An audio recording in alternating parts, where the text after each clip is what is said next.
Alright, my adorable squidlings, today we're doing something kind of special. We're opening a box that's brand new. This is their first box, and I'm really excited. So today we're opening up the July 2020 Peerless art box.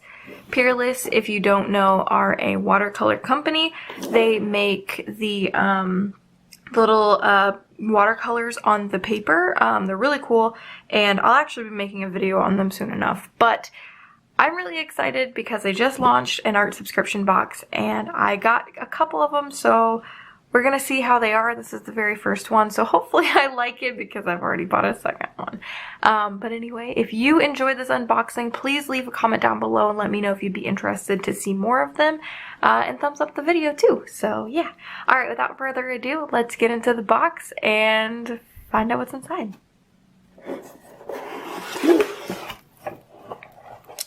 Alright, so I have no idea what to expect here. So first off, we actually have a sticker. It's a very large sticker, and it just has their branding on it. Then we have another sticker, and it has a cute little design on it. It has their website. And then I'm kind of trying to see if there's any kind of like info card or anything, and I'm not seeing that, but the first thing we have is a set of Autumn Chu, that is the person who curated this, 30 Peerless transparent watercolors. And I have to tell you something kind of funny. I'll be right back. I was planning on making a video with these watercolors, so I bought them. So now I have two sets. So since I have two sets of this, I think it would be really cool to give them out. But I'm only going to be doing that on Patreon. If you're a patron and you are pledging from the Vampire Squid tier and up, until I run out of these, I'm going to be just giving a sheet per month. Why not, right? I feel like that would be a great way to not let one of these go to waste. So yeah, that's pretty cool though. This is an entire set.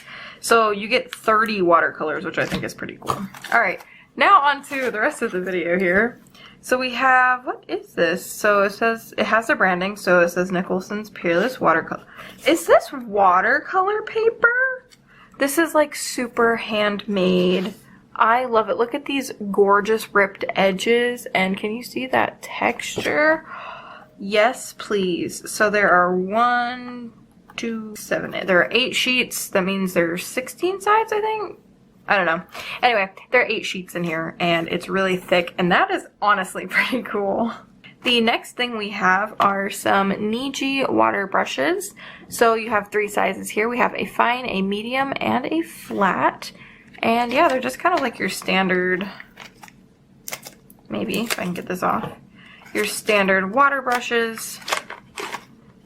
You fill them up with water. They've got a little clip, which I think is kind of cool, and they are rather large. Camera, what are you focusing on? I don't know, my camera really likes to focus on something. Oh, there it is. So yeah, they're really nice. That's the flat. Here's the medium size.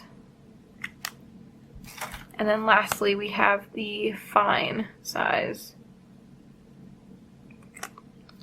Pretty cool. I had no idea what to expect with this box, so it's already like exceeding my expectations. So we have more. So these are tutorial paints. I don't know what that means. Actually, I don't, unless they say what colors they are. I don't even know what colors they are. So this one doesn't have a color name, but we have yellow ochre, olive green, sepia brown, myrtle green, sky blue, spotting black opaque, and then of course we have the mystery color. So that's pretty cool. On the backs you can see like the paint. I think it's awesome. I love these paints. They're so cool. Since they're very dirty, I'm going to go ahead and put them back in the sleeve. What is this? Peerless transparent watercolors. Oh, they're just like little samples? Okay. So they're just like little samples. So we have yellow, red that definitely does not look like red, blue, brown, and purple. And of course, you know me, I'm going to be swatching all of these out. I am not going to be swatching them in this little book though. I will swatch them on separate paper. And since this paper is the absolute coolest, I'm going to save this and I might use this in a project or something. This is gorgeous tissue paper. Just look at that pattern.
So here are the items that came in the box. We got a ton of paint. So this is a lot of paint. You usually cut them out into little strips to use them. So this is actually a lot of paint. Plus we have some more over here.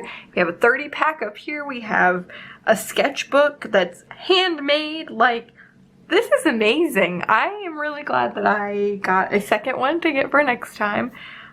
This is a really fun box. And yeah, so I can't wait to use this stuff. Let's get to swatching them, find out what the colors actually look like.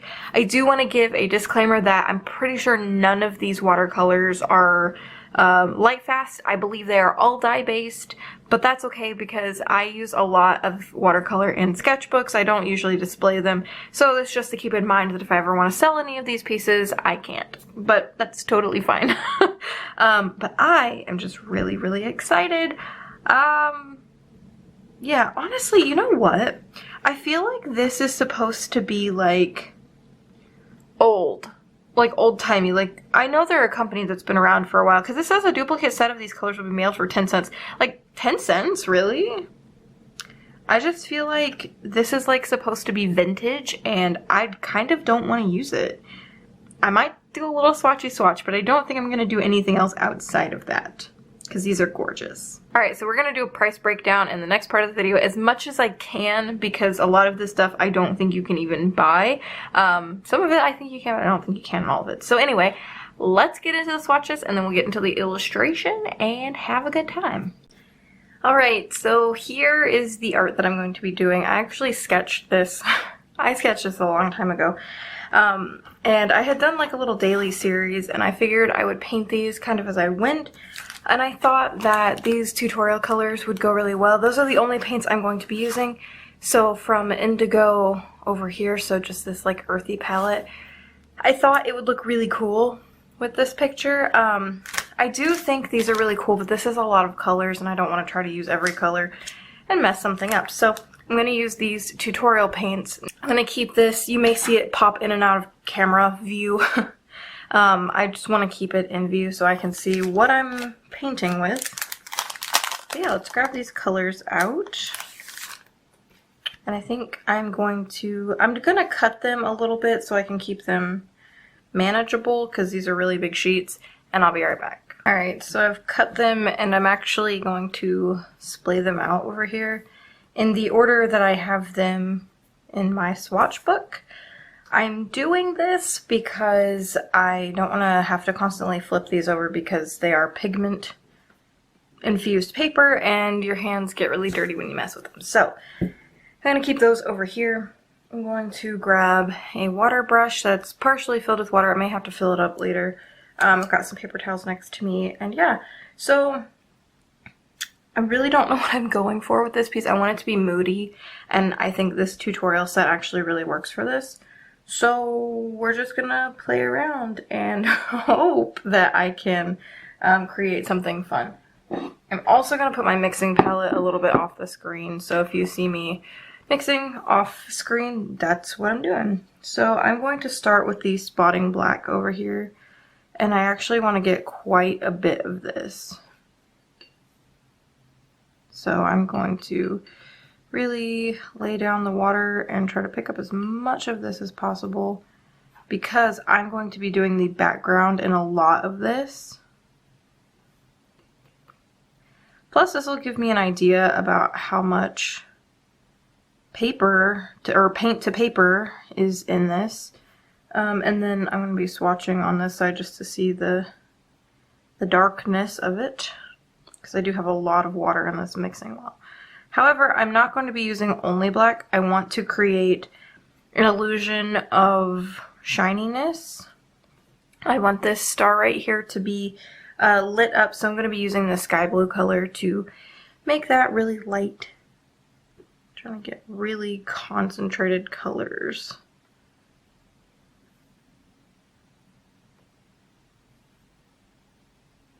Looks about as concentrated as it's going to get. Yeah, I'm starting to pill up the paper, so I think that's about as concentrated as it's going to get, and that's okay. Then I'm going to get the indigo color.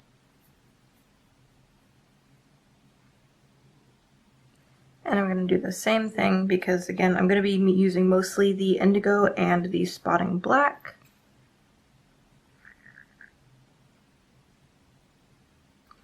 So far, the only thing I'm seeing that I don't care too much for is the pilling of the paper, and maybe I'm just being too rough because I've never really used pigment or dye infused paper before, but it likes to pill up quite a bit.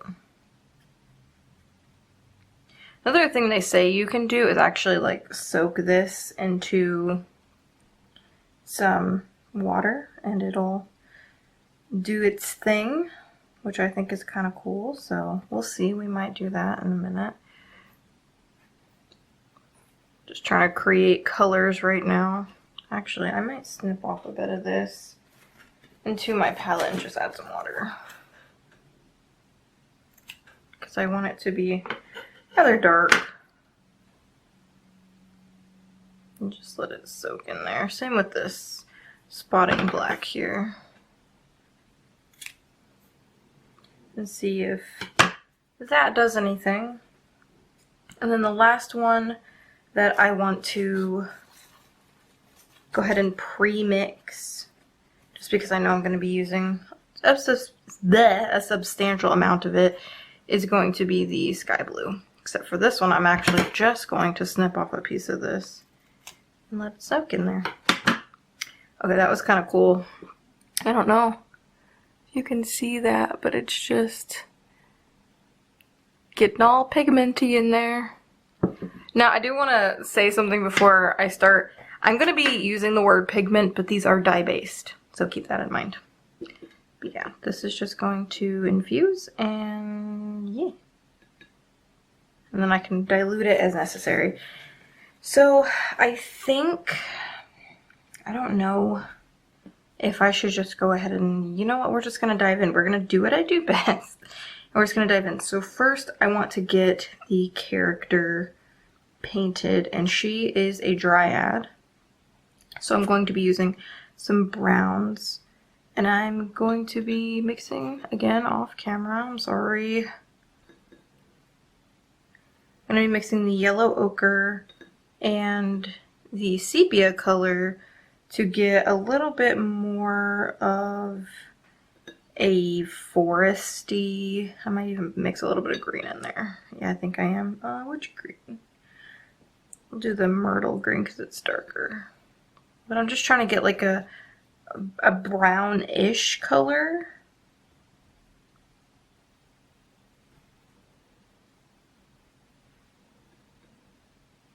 It's actually looking a little bit more green. So I'm going to put some more. That's good. That's good enough color. So I'm going to paint her this color. I'm going to water this down a lot. Remember what I said about refilling this? Alright, so I'm going to start out with some initial layers here. And I'm really not thinking too hard. I'm just kind of following the lines that I painted. I'm just going to be painting them now. I'm going to try to avoid some of the stars that I've painted on her. But if I cover them up, it's no big deal. I can just go over them with white. And I want to vary the color variation. So I might be dropping in some color. Actually, I think I'm just going to do them all in white, except for the one on her chest. I want to definitely leave that. Here, let me zoom in so you can actually see the picture. I want to definitely leave the star on her chest light so I can paint that later and not have to worry about anything. But yeah, since she's a dryad, she is a tree. And I wanted that color scheme to kind of go with that. If you're curious, I'm painting on Arteza sketchbook paper. It's definitely not my favorite. I liked it in the beginning, but as I grew to use it, I liked it less and less, so yeah. I do have a review of it on my channel, but that was back when I really liked it. I don't hate it, and that's why I'm painting on it. I don't hate it, but it's not my go-to, if that makes any sense, so yeah. Alright, I actually like this color more than I thought I would. I'm going to put in some detail spots. So these are supposed to be like the tree roots. I wanted some roots to show because I thought it would be pretty cool. And then her face is also going to be this greenish brown color. Now these, on this paper particularly, like to dry very quickly. This is a very thirsty paper, so I'm trying to do it in one fell swoop so it doesn't sink in and leave any weird edges, because that's definitely not what I want. Alright, I'm already digging how this is coming out. And I've only just painted an initial layer. Alright, this is kind of how I do my paintings. I really don't think too hard when it comes to them. So I'm just going to let this dry, of course. And I want her head piece, the top of her head, her hair, I guess, to be a darker color. So I'm just going to go in with the sepia only. Pull out some of the pigment here. And actually, I'm going to cut another snippet and just let it soak in there. It's a really great tip if you want to make things dark, but it doesn't get it as dark as I would like it, so I'm going to add a little bit of the spotting black to it.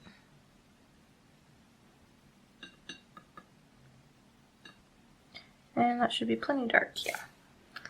Alright, so I'm going to go in with a light hand on some of the parts here.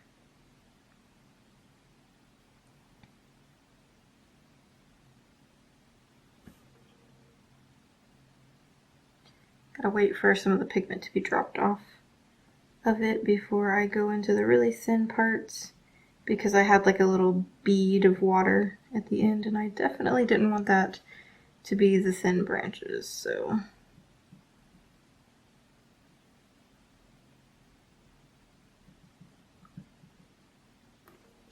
Ah, that looks so cool. Okay, I'm really excited. These are fun to play with.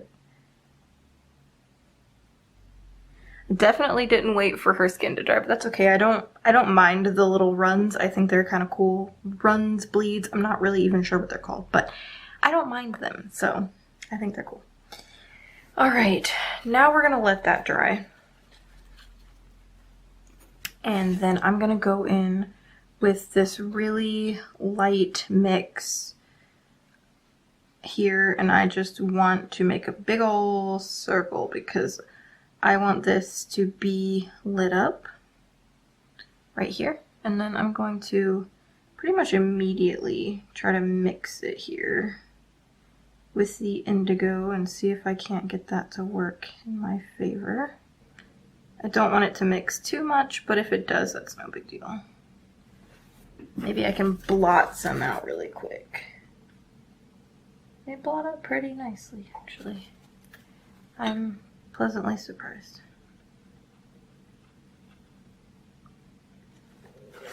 Yeah, one thing about this company is that they tout that they blend together nicely, and this paper is going to cause it to have streaks. That's okay, that's not the paint, it's the paper, so keep that in mind while you're watching me paint this. And then I don't, let's see, I don't want it to be too dark and too soon. So I'm going to like get this indigo blue out as far as possible. I kind of like the streakiness of it. It gives it like a, I don't know, it gives it an effect that I really like. I may have to mix more indigo. That's okay. For now, it looks good. Pull in a little bit of that indigo in here. Just a little bit. Actually, I am going to make a little bit more indigo. This one was the indigo. I think I'm just gonna do what I did last time and snip in a piece really quick. Definitely makes color mixing a lot faster when you do that.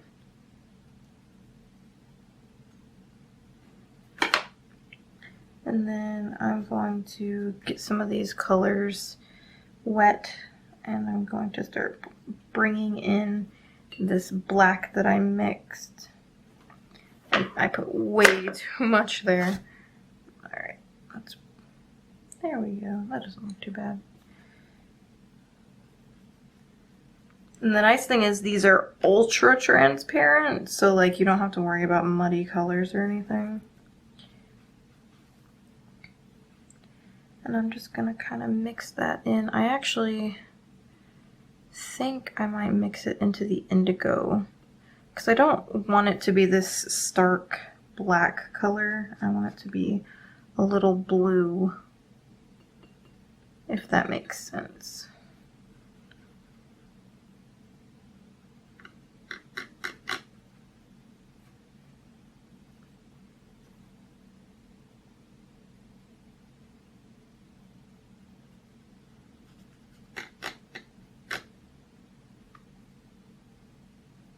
I'm going to pull it into this lighter blue area just to give it a little bit of pop, I guess. I just want to tie them all together, if that makes sense. So it doesn't look like I'm just blending random colors together. Now this definitely isn't going to be like the best layering of colors and whatnot. I haven't done it in quite a while, if I'm honest, and I am just trying to figure out what I'm doing. But also, this paper isn't suited for this, so keep that in mind.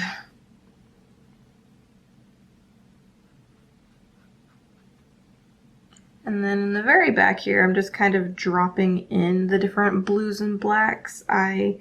It's far enough away to where I don't need it to be like a perfect mix, and it gives a little bit of texture. At least that's what I'm doing for the time being. I may change my mind as I go.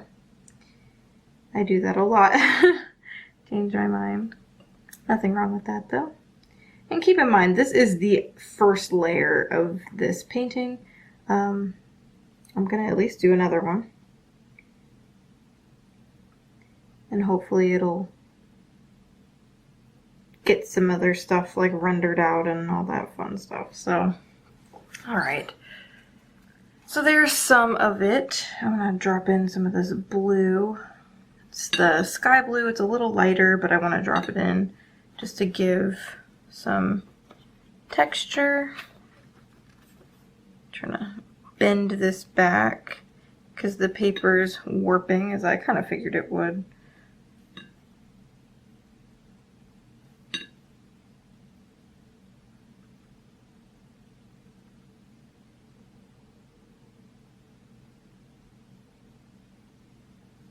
All right, I am going to let this dry and then I'll be back.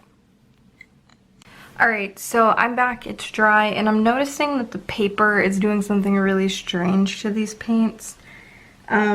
It's feathering and it's very strange. So some parts of this, you can see it seeped into where I had originally painted, but it was already dry, so it was very strange. It had a very similar reaction to when I used the Arteza brush pens. They did the same thing. So I'm pretty sure it's the paper, but we're gonna keep going because if anything, I can detail it with outside media like colored pencil, so I'm not super worried about that. So I want to continue. And I'm going to be using, I feel like I'm doing this in like tutorial mode, but I just want to talk you through it, so whatever. So I'm going to be using some yellow ochre and some olive green, and I'm going to color the grass. Again, I'm going to be putting it out into my palette first, as I just want to, I guess. I'm going to try to keep it wet so I can get them to blend. I'm only using the yellow ochre for the very like highlights of this, and then the olive green will be the majority of it.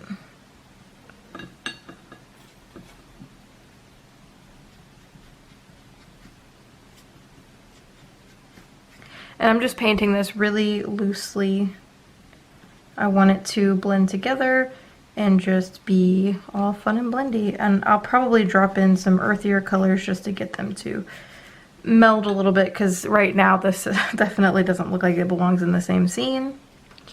So I'm going to mix in a little bit of sepia here and just kind of drop it in and let that blend together. I'm gonna go up over some of this, bring some texture in. See, like, it's bleeding up, but that's pretty sure it's the paper. And now I've never officially used these paints, but in all my tests they never did anything like this, so I'm pretty sure it's just the paper. Alright, now that it's a little earthier, a little darker, I'm going to clean up our brush. Like, I wonder if I can lift this out. So I'm gonna put some water on it. If I like dab it up, I can dab it a little bit. But I'll probably tear up the paper before I get anything substantial, so I'll just leave it alone. But I was also wanting to put in a little bit of blue on her chest. I think probably in her eye. I do like the effect that it put on her face. I thought that was kind of cool. Was it ideal? No, but it looks cool, so we're just gonna go with it. Alright, I'm gonna drop in some color, not super watery. And I just want it to be like detailing of her roots and body. And funny enough though, this paper is going to give it an interesting texture that I'm not going to be too upset about, because I want her to be textured, because she's a tree. She kind of should be textured. So I'm not really upset about that. And I want her, some of these to be a little darker.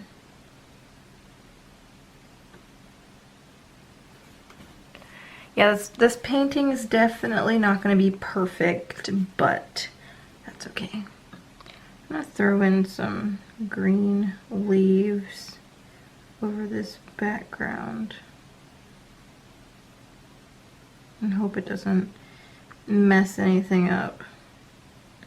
I feel like it's about to, but that's okay. We'll figure this out. Paint in her eyebrow. Yeah, I'm definitely gonna have to go over this with colored pencil or something, which is a shame, but I really wanted to let these paints shine.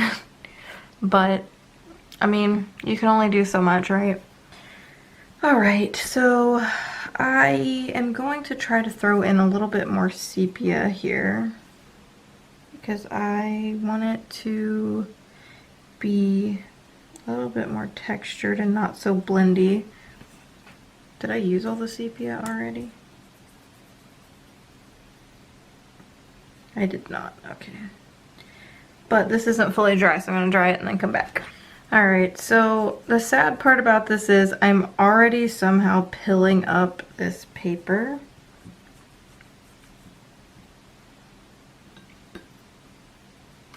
And I actually think I have used this sepia all the way up already. That or I just don't know what I'm doing, which could be the case because I really don't. I have no idea what I'm doing. So I'm going to let that stew a little bit in a palette. But it has this overall blended look, which is great in some occasions, but I just don't like how this paper is handling it. Next time, I'm gonna get another box of this, spoiler alert, but next time I'm not using this paper.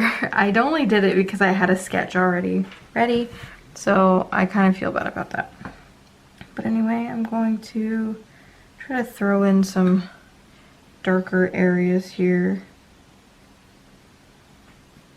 Because I don't want, like, I wanted some of it to be blended, but now I want to add some texture. And I'm not going about this in any particular way, I'm just kind of throwing in some lines. Just being really painterly about it because I just want to add in some texture. This piece is very lacking in texture, and I just want to add some.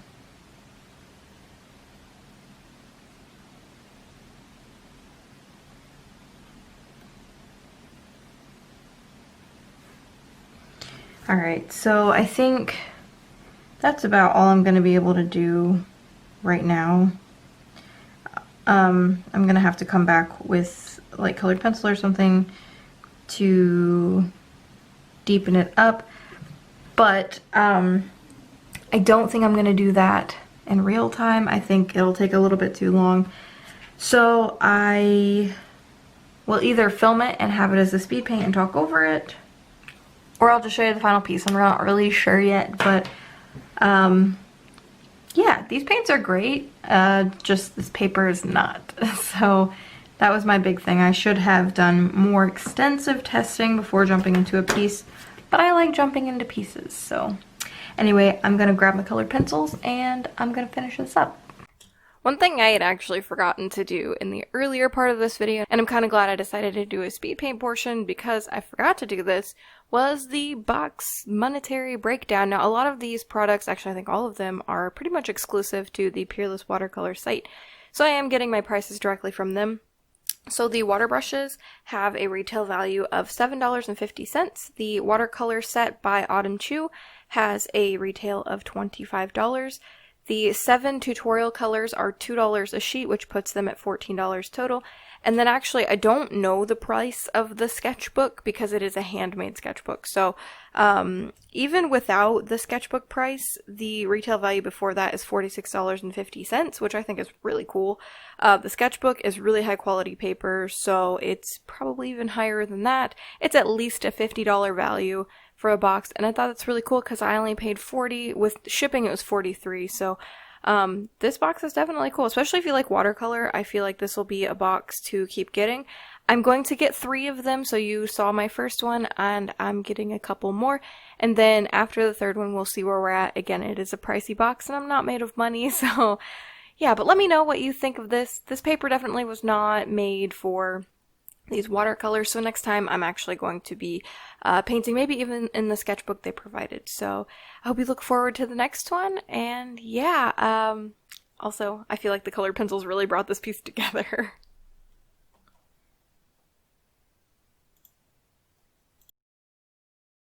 Alright, so I am finished, and here is a look at the final piece. Colored pencil really added a lot to this, and I really like it. It was a fun little simple piece that I could do while my little baby's asleep, and I actually really like it, so I hope you did too, and I hope you enjoyed the unboxing and the process of this video, and I hope you'll join me for another one eventually. I want to thank you all so incredibly much for hanging out with me, for spending time with me, and if you did doodle anything while I was drawing, use the hashtag squidoodling with Katie over on Instagram to show me what you drew, because I really want to see. But anyway, I want to thank you so much for being here, being a part of our Squid Pod. You're incredible. And if you're not a part of our Squid Pod, hit the subscribe button down below and ring the bell so you get notified when I upload new videos. And until next time, my adorable squidlings, toodaloo!